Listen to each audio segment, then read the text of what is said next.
Bien, bonjour à tous. Effectivement, donc, cette idée de groupe miroir est venue en fait de discussions entre les quatre représentants. On a la chance d'être quatre au TC 209, puisque nous avons donc les deux représentants officiels qui sont actuellement Elisabeth Palix et Benjamin Souvia.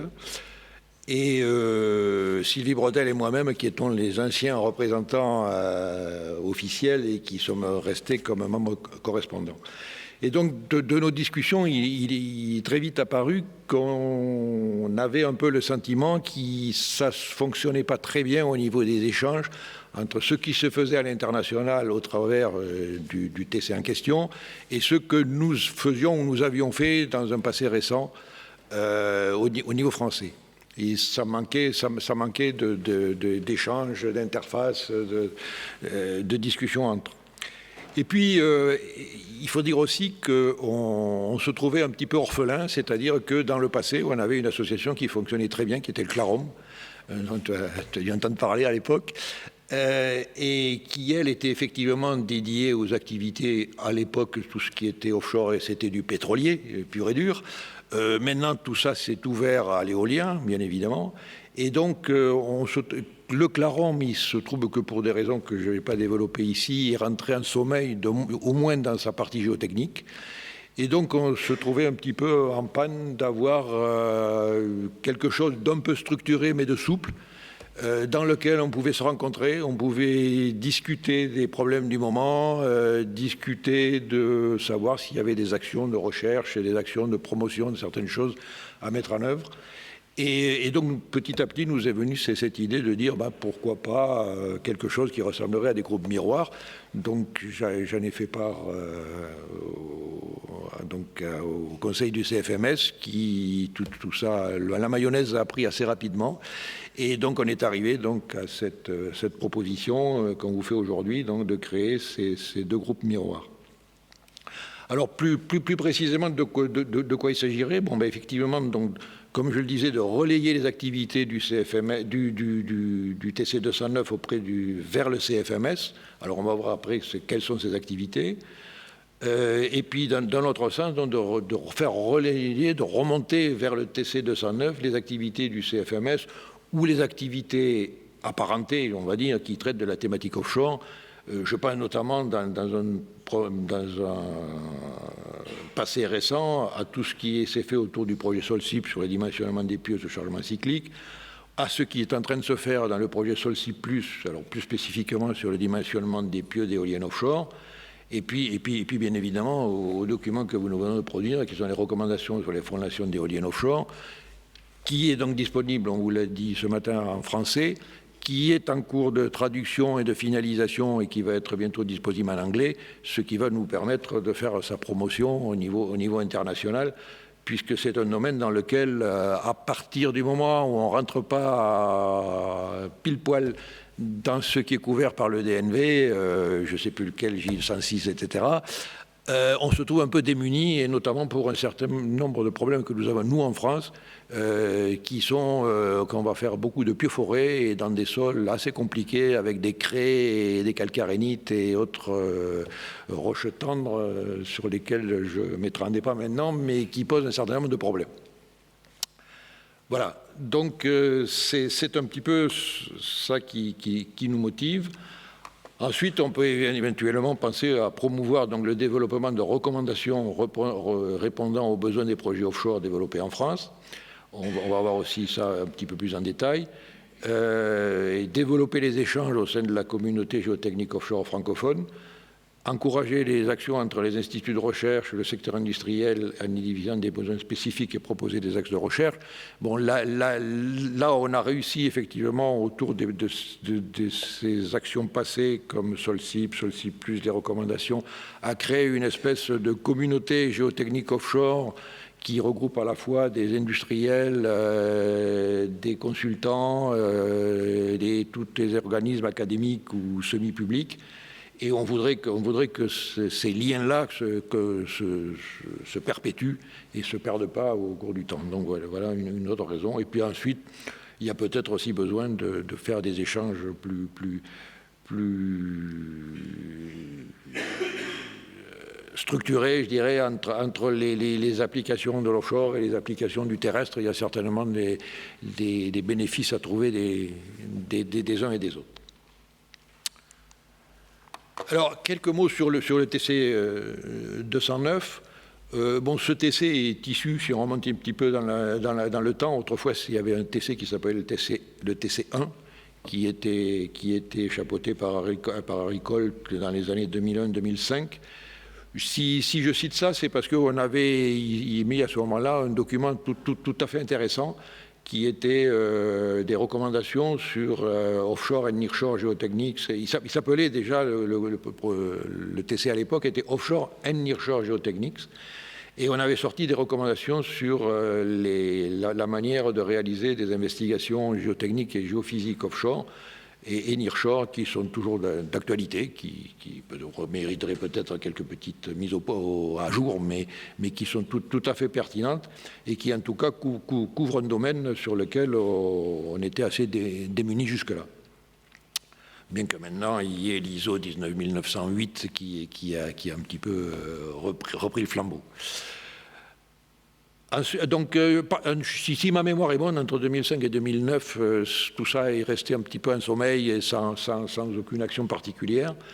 Et puis, donc en 2009, on est rentré dans la phase actuelle donc, du TC 209, qui s'appelle maintenant de nouveau Offshore Geotechnics, donc qui pendant 2 mandatures a été dirigé par Philippe Jean-Jean, donc que nous avons le plaisir d'avoir avec nous aujourd'hui.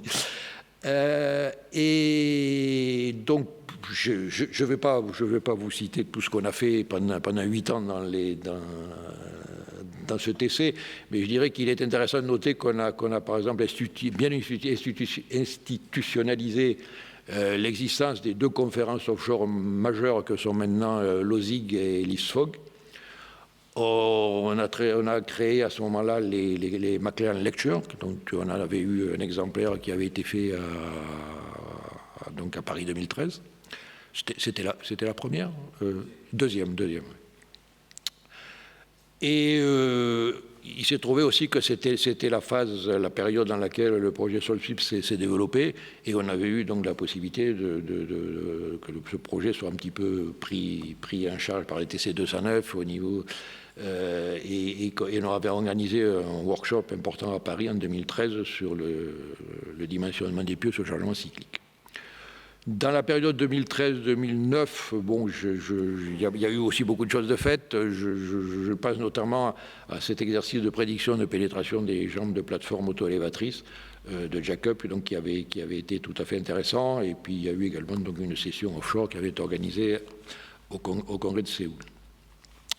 Donc pour la mandature 2017-2021, c'est Phil Watson de l'université de Western Australia qui a pris la direction du TC.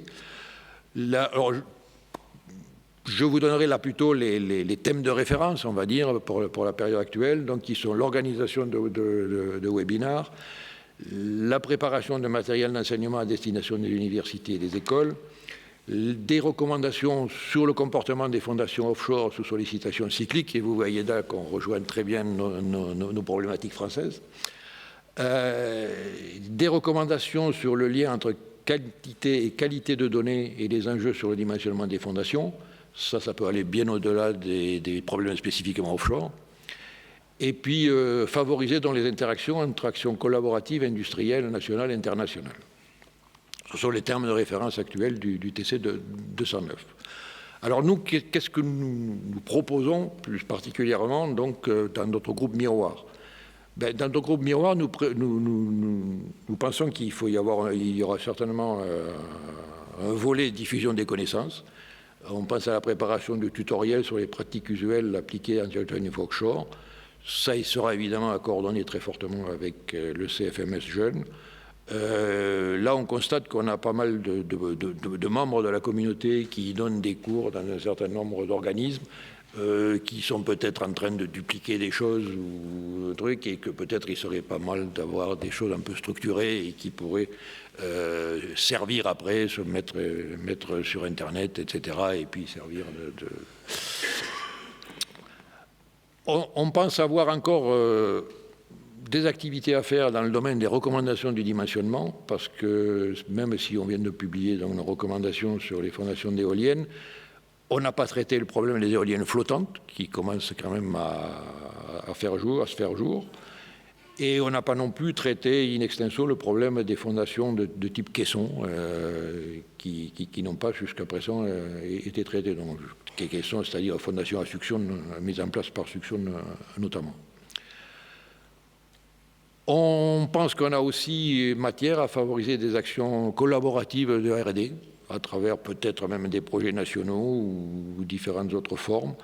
Il y a en particulier des thèmes comme le comportement au battage des pieux tubulaires dans les roches tendres et les risques de déformation des tubes, qui est un problème qui commence à inquiéter sérieusement les acteurs de l'éolien offshore. Et il y a le problème que nous rencontrons donc fortement, qui est le problématique des fondations dans la craie, où on peut se poser la question de savoir s'il faut aller au-delà de ce qui se fait actuellement en Angleterre avec le projet Alpaca, si on a, nous, des choses complémentaires à faire dans ce domaine-là, notamment si le projet Seine-Nord du canal Seine-Nord devait voir le jour, où là, il y aurait aussi beaucoup de fondations dans la craie, donc on peut penser qu'il y a peut-être des choses à faire là-dedans. Et on peut penser aussi au thème des fondations d'hydroliennes, bien que là, les choses soient un peu plus incertaines. Alors, rapidement, le fonctionnement, comment nous le voyons, effectivement, je vous ai cité tout à l'heure les 4 membres, ils feront évidemment participer directement aux actions. La structure d'animation, on pense que dans un premier temps, on vous propose d'avoir un président qui serait Benjamin Souvia, une vice-présidente qui serait Elisabeth Palix. Évidemment, il nous faudrait encore, je pense qu'il serait intéressant d'avoir un correspondant permanent de la commission technique du CFMS. On est actuellement à peu près convaincu qu'une à 2 réunions plénières par an du groupe Miroir seront nécessaires. Et puis il y aura évidemment des groupes intéressés, des réunions intermédiaires avec des groupes de travail sur les thématiques spécifiques que nous aurons définies. Et puis évidemment le bilan annuel qui est demandé par le CFMF, c'est effectivement quelque chose de tout à fait légitime. Donc actuellement, la feuille de route, elle n'est pas vraiment faite. Ce que nous envisageons, c'est d'organiser une réunion de lancement en septembre, donc qui serait largement, on inviterait largement, mais au-delà de la communauté des membres du CFMS, tout ce qui est géotechnicien de l'offshore pétrolier, de l'éolien offshore, et nos collègues belges, dans lesquels nous savons qu'il y a des gens intéressés, et puis plus largement à tous les francophones qui travaillent dans les sociétés d'ingénierie, notamment anglaises, je pense à des sociétés comme Atkins, etc., qui seraient très, très heureux de se joindre à nous. Et donc, à l'issue de cette réunion, nous choisirons les thématiques prioritaires parmi celles que j'ai évoquées précédemment, et on constituera des groupes de travail. Voilà, donc il nous paraît qu'il va falloir faire certainement une petite distinction, quelque chose en court terme, qui est comment on termine la mandature actuelle, donc jusqu'en 2021, et puis comment on voit la mandature suivante sur les 4 ans suivants. Et ça me permet là de dire qu'on a peut-être aussi, étant donné la demande de dire il faut que ça favorise la venue en France d'un certain nombre d'événements, on va réfléchir très sérieusement à la possibilité de présenter la candidature de la France pour l'ISFOG 2025, ça va être maintenant, voilà, et qu'on pourrait présenter donc à Austin lors de la prochaine session. Voilà un petit peu ce que nous avons en tête, et nous souhaiterions faire. Merci Alain. Peut-être